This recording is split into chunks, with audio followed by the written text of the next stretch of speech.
Hey, Kevin, here we are in the Readathon. Breaking news, Rebecca. Yeah, and Judge Cannoni has declared a mistrial in the Karen Read case. I have that tape. The jury came back in, handed her a note, and here is what it said. All right, Mr. Foreman, I am in receipt of your note. Judge Cannoni, despite our rigorous efforts, we continue to find ourselves at an impasse. Our perspectives on the evidence are starkly divided.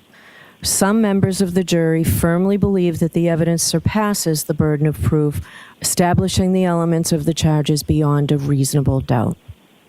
Conversely, others find the evidence fails to meet this standard and does not sufficiently establish the necessary elements of the charges. The deep division is not due to a lack of effort or diligence, but rather a sincere adherence to our individual principles and moral convictions. To continue to deliberate would be futile and only serve to force us to compromise these deeply held beliefs. I'm not going to do that to you folks. Your service is complete. I'm declaring a mistrial in this case. I'll be in to see you privately in a few minutes. So thank you so much for your service. Okay. All right, so the thing I want to point out about this note is that, first of all, very quick there, she just said, I'm not going to put you through that. I'm declaring a mistrial. I'll come back and talk to you. The thing about their note is they talked about being divided. They did not say one juror. They said jurors.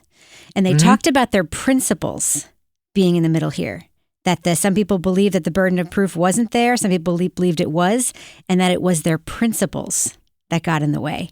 Mm-hmm. To me, this sounds a little bit counter to the Tui Rodriguez instruction, that it's either facts or not facts, not emotion, not principles. But it sounds like there are some people there who, as you believed and as I believed, that were entrenched. Isn't that what it sounds like to you? Yeah, absolutely. That's human nature. Yeah. Right? I mean, that's just, part of the thing. I mean, I think both sides will argue that they gave it their best shot, but in the end, it comes down to 12 individuals, 12 citizens, 12 peers, right? Yeah. And not 12 lawyers. So, is that to say that some people can't separate their emotion or their preconceived notions about different things? It can be difficult.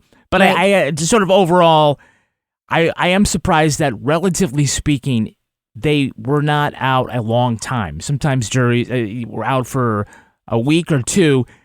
Two of these were half days. They just went through lunch. It just like the total amount of hours just doesn't seem like. But look if you're in that situation and you know that one or two people are just not going to be moved, I think you know that. I think you know what you know. One of the things I was thinking about that I didn't say in our last episode was I was wondering if one or more of the jurors knew about the rule, about the next time they came back, it would be an automatic mistrial with this Tui Rodriguez instruction. They're not supposed to look up the case. They're not supposed to look up any facts of the case outside of the courtroom. But, they never got an instruction that said, don't look up the rules around being a hung jury. Right? Yeah, I mean, I don't think that really. Then you're applying some strategery to the jurors trying to. No. I mean, they just are not going to be moved, and that's that. Right, but that was fast. That was a fast turnaround from that instruction was a fast turnaround. To now. So but I'm wondering if we have to hear from the jurors or a juror about what was going on inside.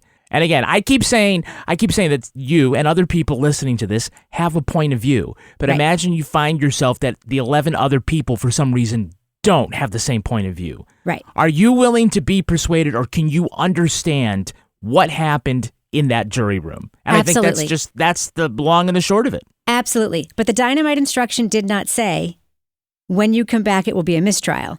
But if someone in that room knew that and said that, they may have said, hey, when we come back from lunch, if we go back in, there will be a mistrial. So it would be all over. Can I just say one last thing? Sure. There was some reaction outside the court from the Karen Read supporters here, and I have tape of that. Let's just take a listen to that.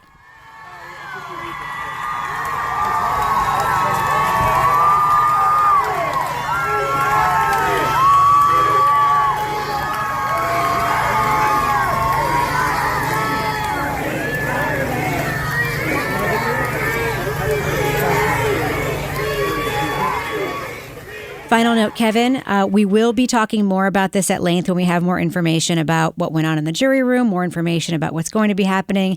this series is not over right now. I just want to let you know that. And I'm going to be talking to some more people about this, some experts, maybe some people involved in the case. We will see how the series continues. But there is another hearing on this case scheduled right now for July 22nd. Alan Jackson says he cannot be present for that hearing, but David Yannetti says he will be there. Whether or not that hearing actually occurs remains to be seen. As you know, things move, circumstances change. But that's where we are right now with this piece of news, big news in the mistrial in the Karen Read case. Kevin, thanks for hopping on the mic with me to give this latest big-ass update in the Karen Read case. I'm always down for breaking news. Thanks, Kevin.